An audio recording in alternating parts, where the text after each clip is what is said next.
Good morning. थोड़ी ठंडी good morning है। Good morning. यस, क्योंकि बाबा ने हमें सुबह सुबह डबल ब्रेकफास्ट कराया है ना। 2 नाश्ते कराए। कौन सा? पहले तो बाबा ने स्नान कराया अमृत वेले। अमृत वेले सबने अच्छा स्नान किया। हाँ, खुशी के पानी से, शक्ति के पानी से किया। जिसने किया वो ऐसे करें। खूब अच्छा स्नान करके फ्रेश हो गए। Oh great. अपने लिए ऐसे ताली बजा सकते हैं ना।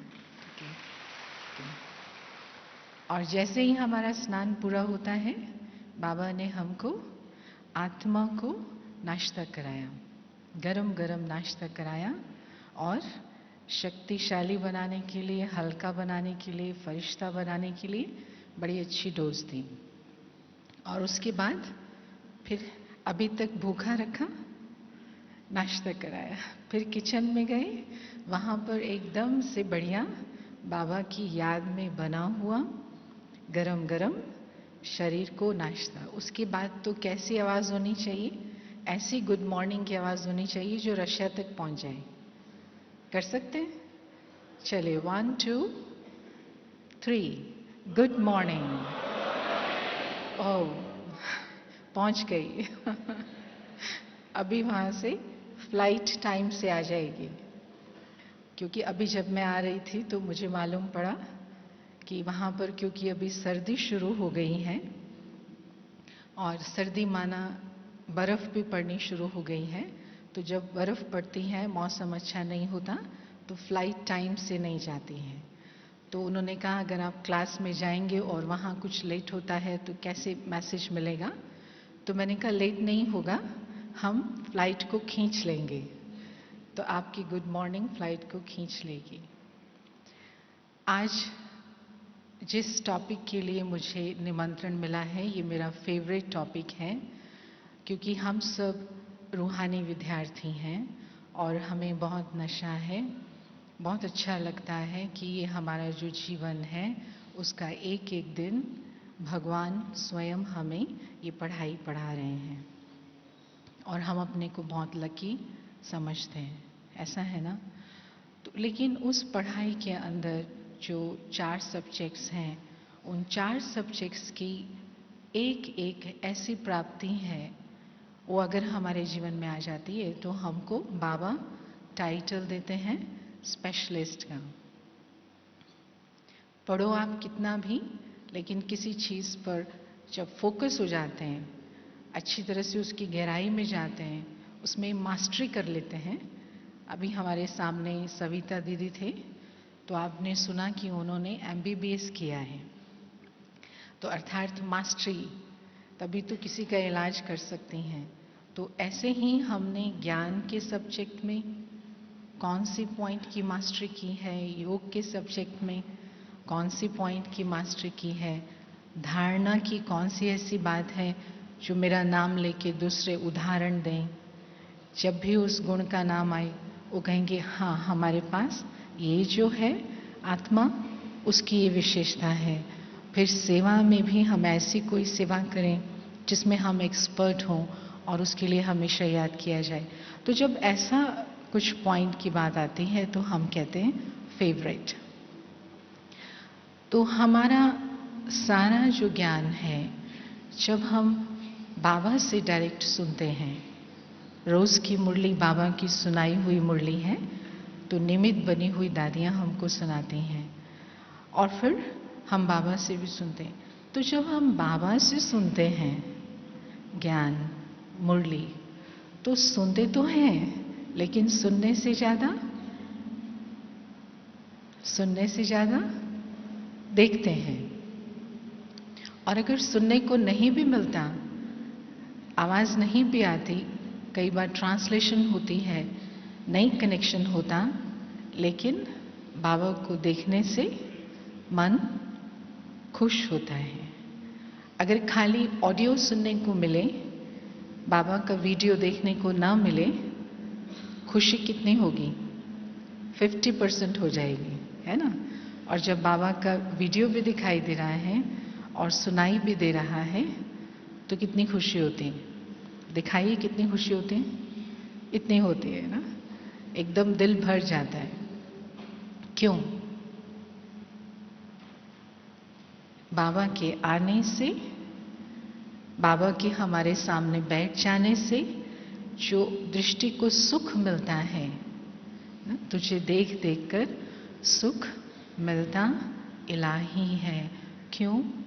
क्योंकि परम पिता परमात्मा का जो चित्र है, साकार चित्र है, वो प्यार का जो सागर है, वो हमारे सामने, आंखों के सामने बैठ जाता है। तो बस देखते ही ऐसा लगता है कि अब हमें कोई पुरुषार्थ करने की जरूरत नहीं है। उस समय जब बाबा हमारे सामने होते हैं, कोई है ऐसा जिसको कोई उल्टे संकल्प आ रहे हो, गुस्सा आ रहा हो, सीट ठीक नहीं मिली है, या आज आराम नहीं किया, होता है कुछ ऐसा? मेरा मन कहता है नहीं होता होगा। मुश्किल तो बहुत होती है ना, इतना बड़ा हॉल है, लेकिन वो बाबा की उपस्थिति से, बाबा इतना प्यारा है, बाबा इतना अच्छा है, बस उसके आने से, हर्षित चेहरे से। तो इस बात में दुनिया के अंदर कितना भी भगवान से प्यार करने वाले लोग हैं, वो एक्सपर्ट नहीं हो सकते हमारे सिवाय, क्योंकि हमने वो चित्र साकार में देखा है।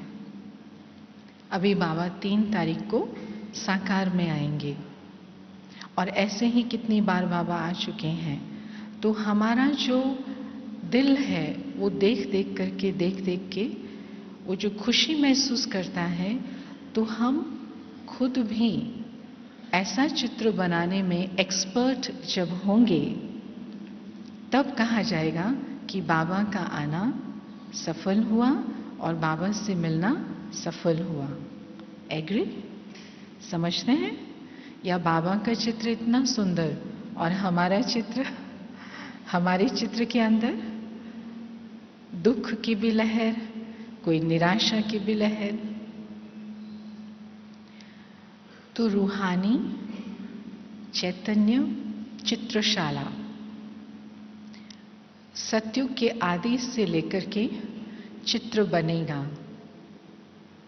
सत्युग के आदि से लेकर मूर्तियां बनेंगी कि नहीं, अभी ऐसा कुछ नहीं मालूम पड़ रहा है।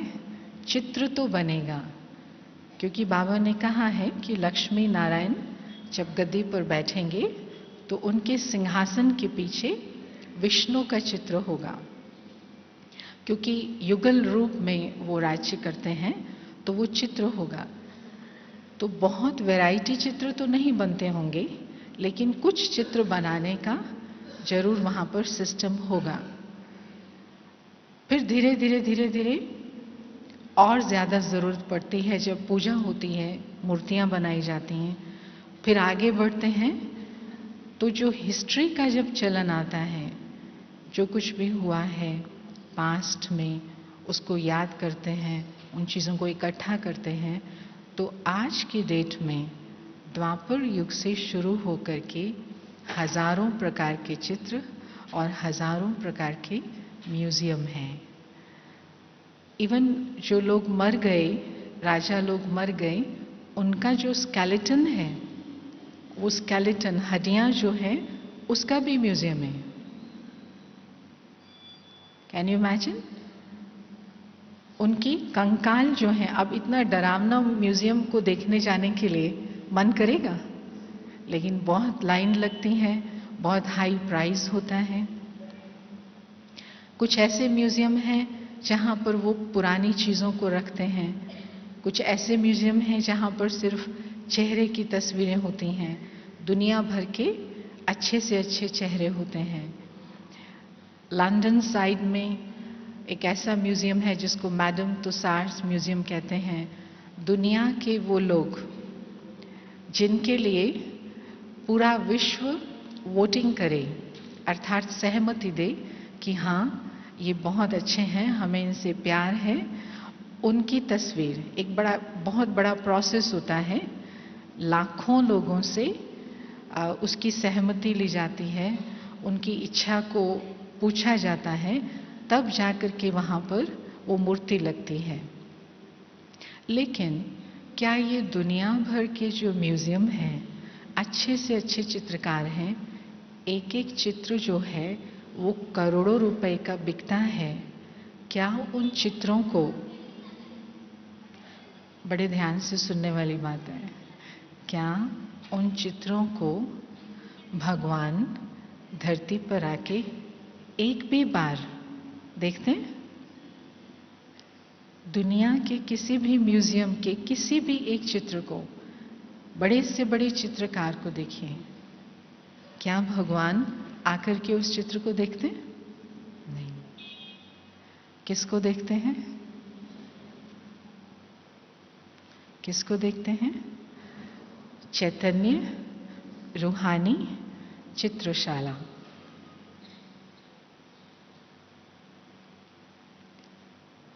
बाबा खुद आकर के अपने बच्चों का चित्र देखते हैं। और चित्र बनाने वाला कौन है? ये जो चित्र बैठे हैं, वो चित्र बनाने वाला कौन है? मैं। ये जो चित्र है, हर एक अपने चित्र को देखिए, इस चित्र को बनाने वाला कौन? मैं। और बनाया कैसे? किस रंग से बनाया, किस ब्रश से बनाया और किस कैनवस पे बनाया, और बनवाया किसने, किसकी गाइडेंस में ये चित्र बनाया। तो हर ब्राह्मण आत्मा इस बात को अच्छी तरह से जानती है कि ये जो चित्र है उसका आधार है हमारा चरित्र। ये जो पिक्चर बाबा ने आज दिन तक हमसे बनवाई है, वो है चरित्र, और चरित्र का आधार है हमारे संस्कार, संस्कार और व्यवहार। जो मुरली को बहुत अच्छी तरह से पढ़ते हैं और पुरानी मुरलियां भी पढ़ते रहते हैं, उनको याद होगा एक बार बाबा ने कहा था कि बच्चे, खुशी के अनुभव की कलम से तकदीर की तस्वीर बनाओ। खुशी के अनुभव की कलम से तकदीर की तस्वीर बनाओ।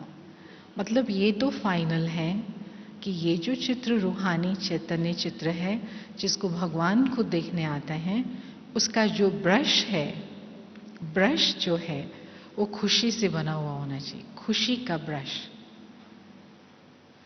खुशी के अनुभव की कलम से ही फिर बाकी की तस्वीर बनेगी।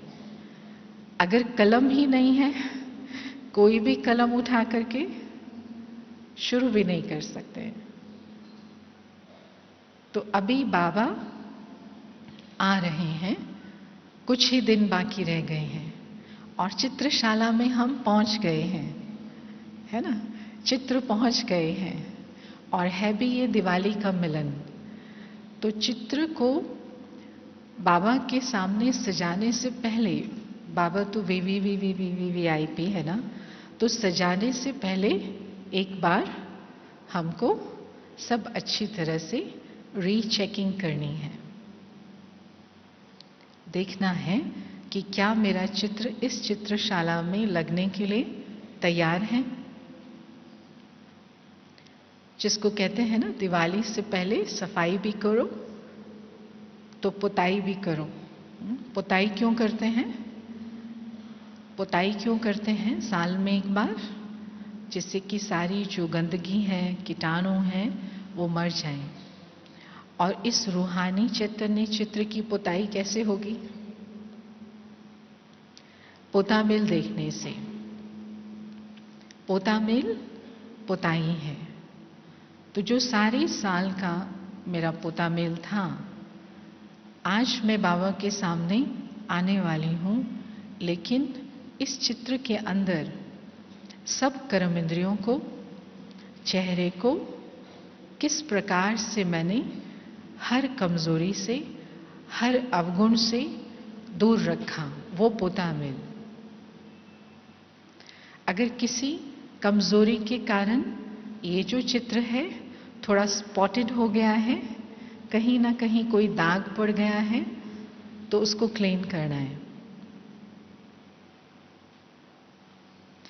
लेकिन वो सब आगे जाने से पहले हम सबको अपने दिल से ये पूछना है, जो भी बैठे हैं, भाषा तो समझते ही हैं शायद, है ना, कोई ट्रांसलेशन वाले नहीं बैठे हैं, ये अपने दिल से पूछना है कि क्या सचमुच मुझे भगवान से खुशी की जो कलम है वो हमेशा के लिए मिल गई है और मैं खुश हूं।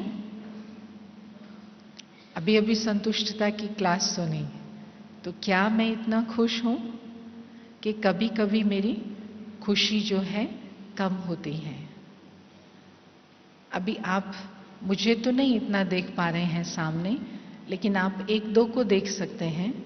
अभी आप एक दो को अपना चेहरा दिखाइए मुड़ करके, और वो दूसरा देखे खुशी पूरी है। ऐसे टर्न कर लीजिए अपने चेहरे को दूसरे की तरफ।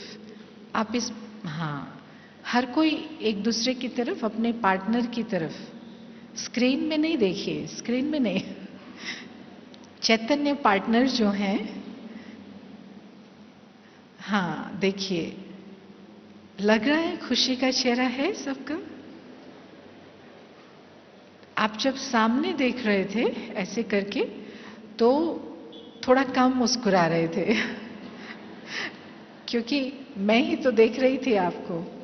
लेकिन जब इस लक्ष्य से कि आपका, सिर्फ आपका चित्र देखा जा रहा है, जब आपको ये समझ आया तो आपने ऐड की उसमें खुशी। तो खुशी की जो कलम है वो हमारे चित्र को आकर्षित बनाती है। हर्षित मुखता ही आकर्षण लाती है।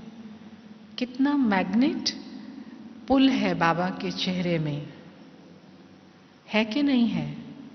अच्छा, बाबा तो 3 तारीख को आएंगे और बाकी 27 दिन क्या होगा? बाबा नहीं है। तो बाबा नहीं है माना नास्तिक। तो संगम युग पर तो हम सब आस्तिक हैं। तो जब बाबा एक दिन आकर के वो हमें अपना चित्र दिखा जाते हैं कि बच्चे मैं ऐसा हूं, तो क्या ऐसा नहीं हो सकता कि बाकी के 27 दिन हम सब वैसा ही बाबा का चित्र अपने चेहरे पर बना करके रखें? ऐसा नहीं हो सकता? ऐसा हो सकता है। नहीं तो हम बाबा को मिस करेंगे ना। 27 दिन बाबा नहीं है तो हर तरफ बाबा दिखाई दे, बाबा जैसा चेहरा दिखाई दे, खुशी दिखाई दे, शक्ति दिखाई दे, तो फिर क्या हो जाएगा? तब ही वास्तव में ये जो पूरा नवंबर का मास है, पूरे 12 मास हैं, वो संगम युग कहलाया जाएगा।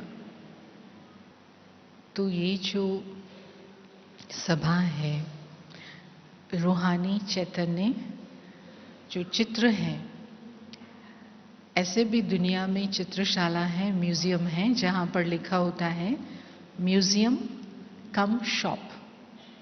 खाली म्यूजियम नहीं होता, वो चित्र लगा होता है, चीजें लगी होती हैं, और वो अगर पसंद आए तो आप वैसा खरीद करके भी जा सकते हैं। तो सिर्फ दर्शनीय योग्य नहीं, लेकिन काम के भी योग्य हो, कुछ फायदा भी हो समाज को, ऐसा चित्र। तो दोनों बातें चाहिए, हर्षित मुख भी चाहिए और साथ साथ शक्तिशाली भी चाहिए। क्योंकि अच्छा सोचने वाले और अच्छा दिखने वाले, खुश रहने वाले, वो तो शोभा है दुनिया की। लेकिन अगर कुछ काम के लायक ना हो तो क्या करेंगे उस चित्र को ले जा करके? वो तो फिर म्यूजियम सिर्फ देखा और जी भरा। तो ये भी हमको बाबा के आने से पहले चेक करना है कि क्या सचमुच अभी तक मैंने अपना ऐसा चित्र बनाया है जो मेरे होने से जहाँ भी मैं हूँ, चाहे वो परिवार है, चाहे जहाँ मैं जॉब करती हूँ, चाहे मधुबन में कहीं सेंटर पर सेवाधारी के रूप में मैं रह रही हूँ, क्या मेरे होने से औरों का कल्याण हो रहा है? जब बाबा आते हैं तो कितने सब लोग भाग करके आ जाते हैं, कितना खर्चा करके आते हैं, कितनी मेहनत करके आते हैं। तो जब एक बाबा के आने से इतना सब कुछ होता है, तो क्या मेरे आने से और मेरे रहने से जो भी मेरे आसपास लोग हैं उनका कल्याण होता है? तो इसको कहते हैं लिटिल मोर, ऑर्डिनरी से थोड़ा ऊपर। एक चित्र होता है, ठीक है ना, बहुत सारे चित्र हैं, लेकिन एक चित्र होता है विशेष। उस विशेष का महत्व होता है। कोई आए कोई जाए कोई बड़ी बात नहीं है, लेकिन कोई विशेष आता है तो सब इकट्ठे हो जाते हैं। तो क्या मेरे जीवन में अभी ऐसी एक विशेषता आई है जिसके कारण से मेरे आसपास प्रभु परिवार पले, शक्ति प्राप्त करे, सहयोग प्राप्त करे, खुशी प्राप्त करे? ये पोतामिल क्या मेरे जीवन में बाबा की तो विशेषता देख रहे हैं ना? बाबा आता है, पूरा संसार बन जाता है। मेरे होने से क्या किसका कल्याण हो रहा है? या मैं ऐसे अपना जीवन, मुझे ठीक खाने को मिले, मुझे ठीक रहने को मिले, मैं सब अच्छा पुरुषार्थ कर सकूं, ये कब तक अपने लिए सोचते रहेंगे? मेरा तो हो ही जाएगा, भगवान मुझे मिला, मुझे और क्या चाहिए, मेरा तो हो ही जाएगा। लेकिन हर सेकंड दूसरों का ख्याल हो, ऐसा चरित्र ही बाबा जैसा चित्र बन सकता है। क्योंकि हमें चित्र क्यों बनाना है? क्योंकि हमें अपने चित्र से बाबा की प्रतीक्षता करनी है, बाबा का चरित्र दिखाना है। यही है ना? क्योंकि सन शोज फादर, और सन कौन है? बाबा के बच्चे और बच्चियां हम हैं। और अगर मेरे चरित्र के अंदर ऐसी विशेषता नहीं है तो उसकी शॉपिंग कोई नहीं करेगा। अर्थात उसको पसंद कर ले और कहे कि मैं भी ऐसा बनूंगा, वो है शॉपिंग। जैसे कि एडवर्टाइजमेंट होती है ना, तो बाप वो चित्र देख के दूसरे ग्राहक आ गए, तो सबसे पहली उसकी निशानी है। हम सब जो भी यहाँ बैठे हैं ना, मैं समझती हूँ, मुझे शायद पूछने की भी जरूरत नहीं पड़ेगी, 90% से भी ज्यादा हम जो भी यहाँ बैठे हैं, क्योंकि मैं तो ऐसे ही आई हूँ बाबा के पास, लेकिन मैं ये अच्छी तरह कह सकती हूँ 90% से भी ज्यादा ऐसे बैठे हैं जो दूसरे का चित्र देख करके आए हैं। Am I right? दूसरे को देख करके 90% से भी ज्यादा होंगे जो आए हैं। ऐसा? जो दूसरे को देख करके आए हैं, हाथ खड़ा करें। किसी दूसरे का जीवन देखा, प्रेरणा बस देखा, आगे ज्ञान बहुत सुना, लेकिन आ गए। Just raise hand. और बाकी कैसे आए? कुछ ना कुछ तो देखा ना। तो इसलिए जो देख करके सौदा करते हैं वो पक्का सौदा होता है। वो महसूस होता है कि हाँ, अगर ये ऐसा चित्र है, मुझे ये अपने अंदर ये अच्छाई लानी है। तो ऐसा अट्रैक्टिव रूहानी जीवन बनाने के लिए बाबा ने हम बच्चों को एक ट्रेनिंग दी है, और वो ट्रेनिंग रोज पॉलिश करते रहते हैं।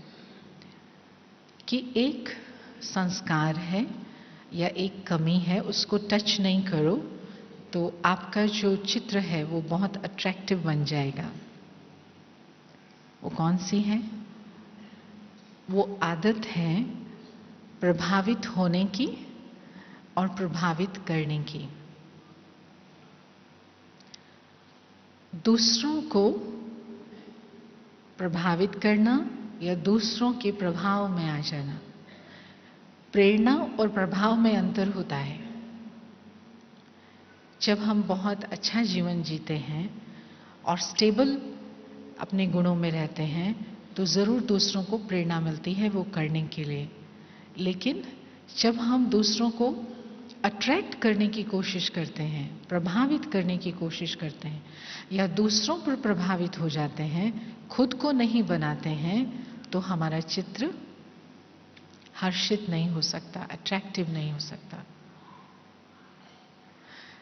अगर आप बाबा के चेहरे को, जब बाबा साकार में आते हैं, आप बाबा के चेहरे को देखते तो हैं ही, लेकिन फोकस हो जाएं, आप 10, 15, 20 वीडियो लेकर के बस कुछ भी होता रहे, बाबा किसी भी चीज से इन्फ्लुएंस नहीं होते, प्रभावित नहीं होते, लेकिन अति प्रेम में, बच्चों के अति प्यार में डूबे हुए रहते हैं। बाबा का प्यार और दृष्टि हर एक के प्रति एक जैसी है। कभी आपने देखा कि किसी से बाबा को ज्यादा प्यार है? बाबा की कोई फेवरेट लिस्ट है? जो 8 हैं वो बाबा की फेवरेट नहीं है क्या? 8 रत्न क्या समझते हैं? 108 बाबा के फेवरेट नहीं है क्या? बाबा जो है वो वंडरफुल मास्टर है। उसके 8 जो चित्र हैं एक्सीलेंट हैं, 108 बहुत अच्छे हैं, लेकिन बाबा को सबसे बहुत प्यार है। बाबा एक एक बच्चे को वही शक्ति देते हैं, वही दृष्टि देते हैं जो 8 को देते हैं और 108 को देते हैं। अंतर नहीं है। तो सबसे पहले मुझे ये देखना है कि ऐसे बाप की संतान होने के नाते क्या अभी तक भी मैं छोटी सी चीज़ों के कारण, किसी की आवाज़ से, कोई अच्छा गीत गाने वाला हो, कोई अच्छी बातें सुनाने वाला हो, या कोई अच्छा नृत्य करने वाला हो, कोई अच्छा खाना बनाने वाला हो, छोटी छोटी बातों से प्रभावित होकर के उनके बारे में संकल्प रचती हूँ। इस बात को ठीक रीति से समझना जरूरी है। प्रेरणा हमें हर एक से लेनी है, इंस्पायर होना है, और इंस्पायर माना हम खुद वैसा बने। हमें किसी का गीत सुन के इतना अच्छा लगा कि हमने अगले 10 दिन अपनी आवाज को अच्छा करने के लिए मेहनत की। ये वंडरफुल है। किसी ने इतनी अच्छी चीज खिलाई, हमने प्रेरणा पाके उसको सीखा, बनाना सीखा, और हमने भी दूसरों को खिलाया। ये राइट है। लेकिन जिसने अच्छा बनाया, जिसने अच्छा गाया, जिसने अच्छा सुनाया, हम उसी को सोचते सोचते बाबा को भूल जाते हैं। तो इसको कहते हैं प्रभावित होना। तो दूसरे तो आगे निकल जाते हैं और हम तो वहीं की वहीं रह जाते हैं। तो ऐसा चित्र जो है वो अट्रैक्ट नहीं कर सकता।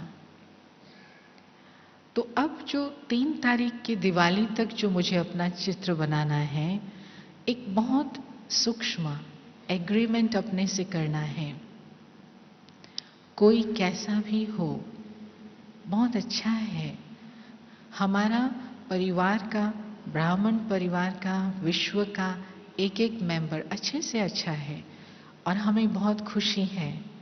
लेकिन मेरे बाबा को खुशी तब होगी जब मेरा चित्र बहुत अच्छा बनेगा।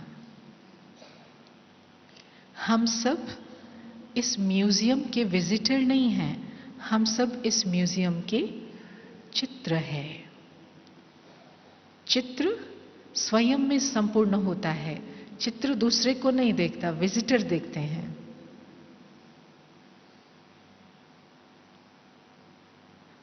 तो ये पहली बात है, आदत है अपने चित्र को अच्छा बनाने के लिए, नो इन्फ्लुएंस।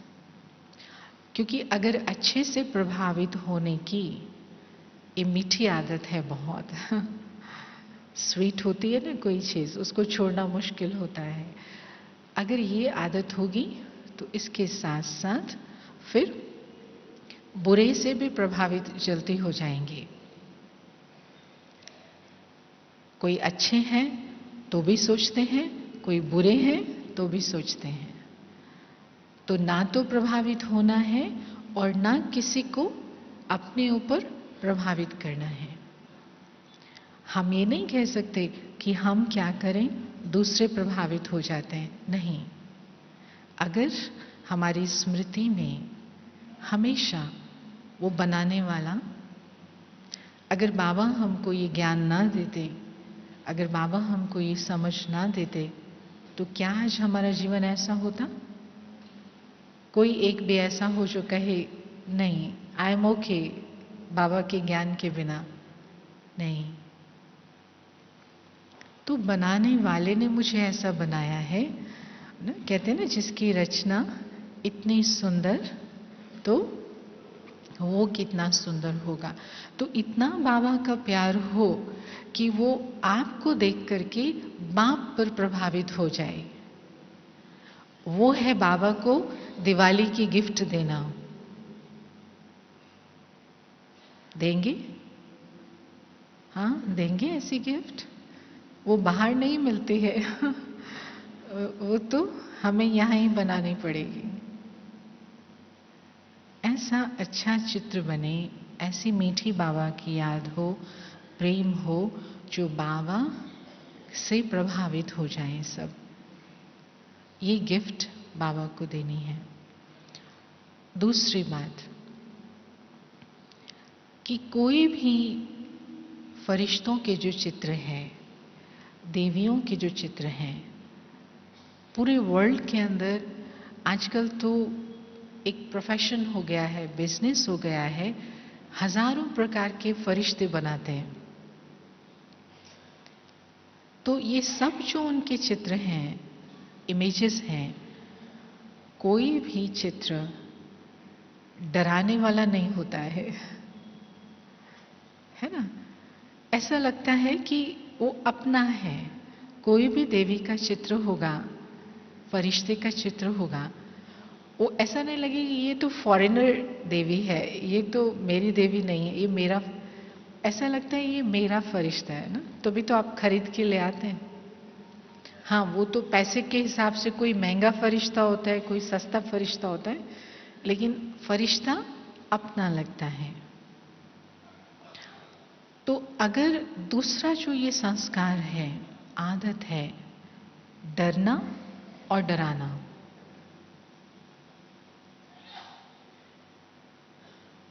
डरना डरना डराना, पहले कौन सी बात है? पहले क्या होता है? पहले हम डरते हैं या पहले हम डराते हैं? क्या समझते हैं आप? ऐसे लिप्स हिलाएंगे तो मुझे समझ आ जाएगा अपने। हम पहले डराते हैं दूसरों को या पहले हम खुद डरते हैं तो दूसरों को डराते हैं? क्या समझते हैं आप? अच्छा, जो समझते हैं पहले हम डरते हैं फिर दूसरों को डराते हैं, हाथ खड़ा करें। अच्छा, ठीक है, ओके। जो समझते हैं पहले हम डराते हैं फिर डरते हैं, वो हाथ खड़ा करें। कम है। अच्छा, जो इधर ना उधर, क्योंकि कुछ समझ नहीं आ रहा क्या होता है। आप देखिए कि दुख देने की जो बात आती है ना, ये तो हम सबको याद है, बाबा ने कहा है कि जो सुख है, खुशी है, वो आपका नेचर है, आपका स्वरूप है। तो दुख आपका स्वरूप नहीं है, तो आप दुख देते नहीं हो, पहले पहले दुख लेते हो, राइट? तो दुख लिया तब दिया, नहीं तो मेरे पास था ही नहीं। तो ऐसे ही डरने में क्या हिसाब किताब है, उसकी मैथमेटिक्स क्या है?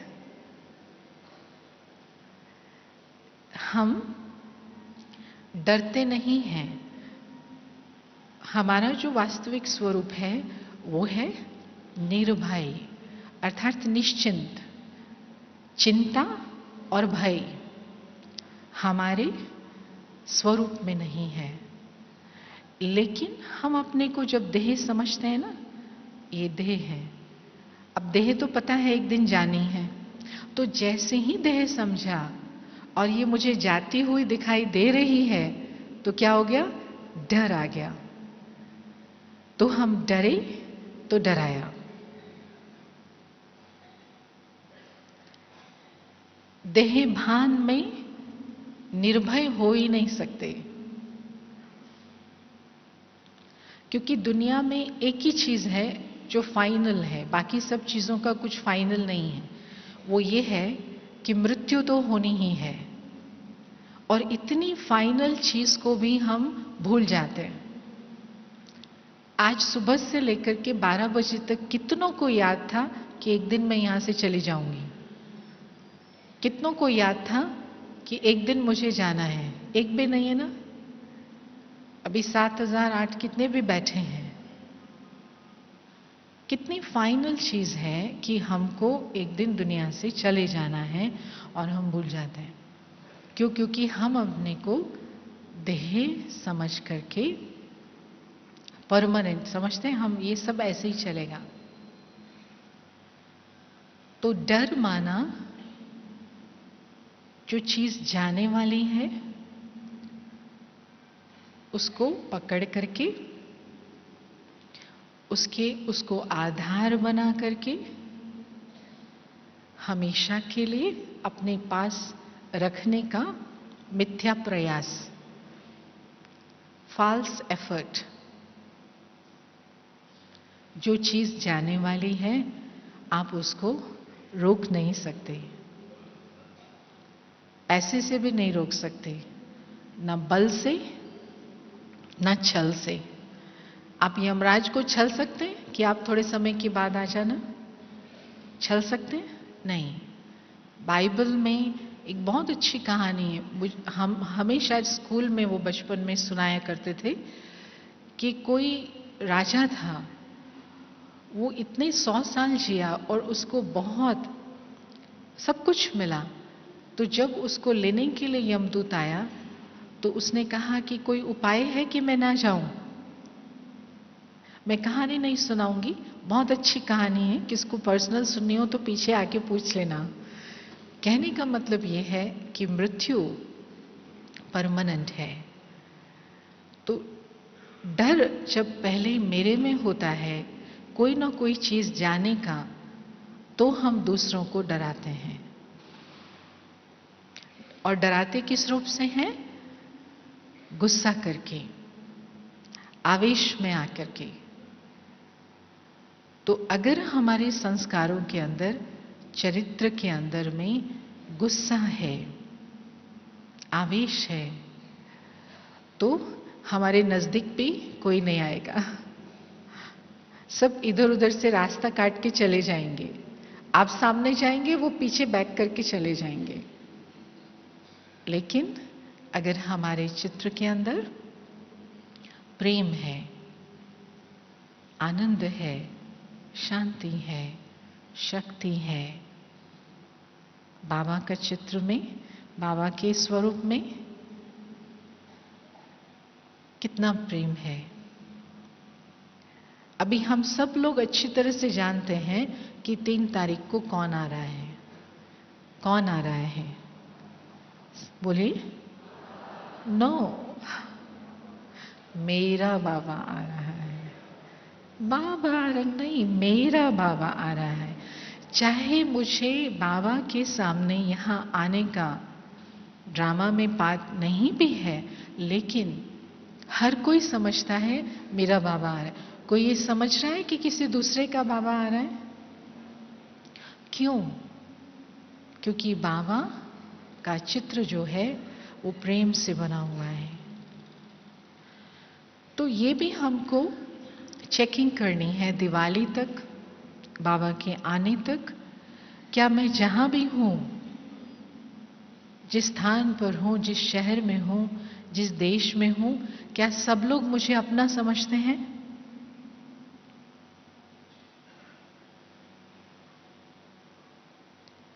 जैसे फरिश्तों को अपना समझते हैं, देवियों को अपना समझते हैं, क्या मुझे भी ऐसे सब अपना समझते हैं?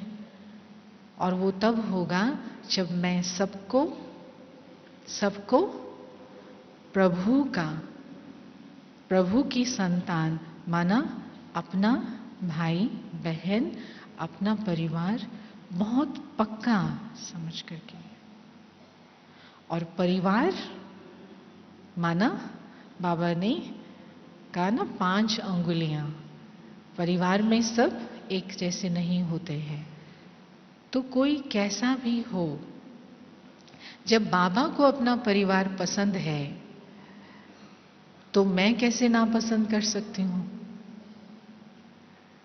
किसी के पास क्या कोई ऐसी इंफॉर्मेशन है कि वो लिस्ट लेके आए, ये जो लिस्ट है ना, ये वो बीकेज हैं जो बाबा लाइक नहीं करता, ऐसा है?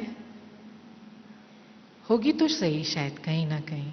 हाँ, ये वो बीकेज हैं। और हम कितने बीकेज को लाइक करते हैं और लाइक नहीं करते हैं? ओपन नहीं करेंगे हम, लेकिन अपने व्यवहार से। और अभी अभी आप सुन रहे थे, मैं भी जब आ रही थी तो सुना मैंने, सविता दीदी बता रहे थे कि जो अच्छे हैं तो अच्छों को तो हम लाइक करते हैं, और जो कांटे हैं उनको लाइक नहीं करते हैं। और बाबा क्या करते हैं? बाबा क्या करते हैं? अच्छों को भी लाइक करते हैं और कांटों को भी लाइक करते हैं। तो मेरा जो चित्र है वो ऐसा हो जो स्वप्न में भी, संकल्प में भी किन्हीं भी आत्माओं के प्रति गुस्सा ना हो। और ऐसी पेंटिंग बनाने में टाइम लगता है, क्योंकि संकल्पों को चेंज करना है। बाहर से तो ज्ञान बहुत है, मुख को भी ठीक रख लेंगे, लेकिन फरिश्तों की मूर्तियों में, चित्रों में और देवियों के चित्रों में कोई ये जो बाहर का आकर्षण नहीं, वो जो उनकी एनर्जी है, उनके जो वाइब्रेशंस हैं, वो है कलर। ये जो प्रेम का रंग है, उस प्रेम के रंग से मन जो है हर आत्मा के लिए रंगा हुआ हो। अंडरस्टैंड? तो कर सकते हैं? कोई कैसा भी मेरे से व्यवहार करे, लेकिन नफरत, गुस्सा, 3 दिन पहले ही हमने मुरली सुनी है बाबा की, किसको याद है? 3 दिन पहले बाबा ने कहा था नफरत नहीं करना है, किसी से भी नफरत नहीं करनी है। तो अभी ये तैयारी हम शुरू करें तो बहुत जल्दी ये चैतन्य रूहानी चित्रशाला जो बन के तैयार होगी, तो खुद भगवान उसको देखने के लिए आएंगे। हैप्पी? करेंगे? ग्रेट, बहुत बहुत बधाई हो।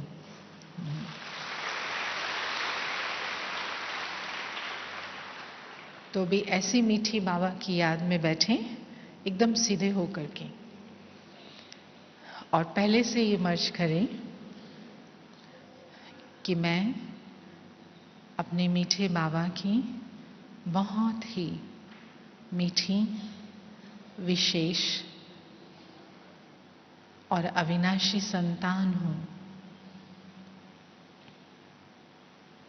बाबा ने मुझे करोड़ों में से चुनकर अपना बच्चा बनाया है, और मेरी तकदीर की तस्वीर बाबा मुझसे ही बनवा रहे हैं।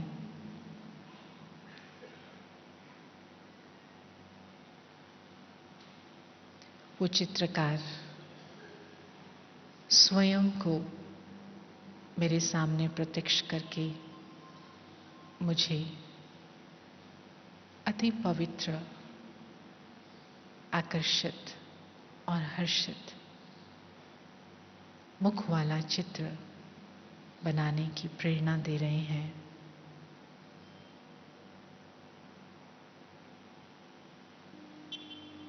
सत्यता, निर्माणता, सहनशीलता, सहयोग, प्रेम, इतने सुंदर रंग दे करके वो चित्रकार मुझे देख रहा है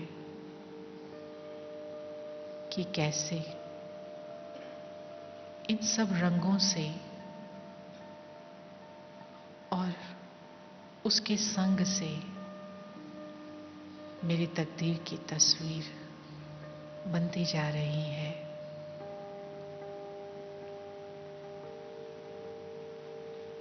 मेरे मीठे बाबा, आप तो मुझ पर अपने प्रेम का और ज्ञान का खजाना लुटा रहे हैं।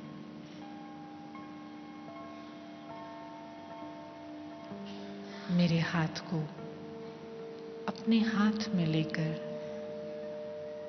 मेरी ही तस्वीर बना रहे हैं। थैंक यू बाबा। आपकी दृष्टि मेरी सृष्टि बना रही है।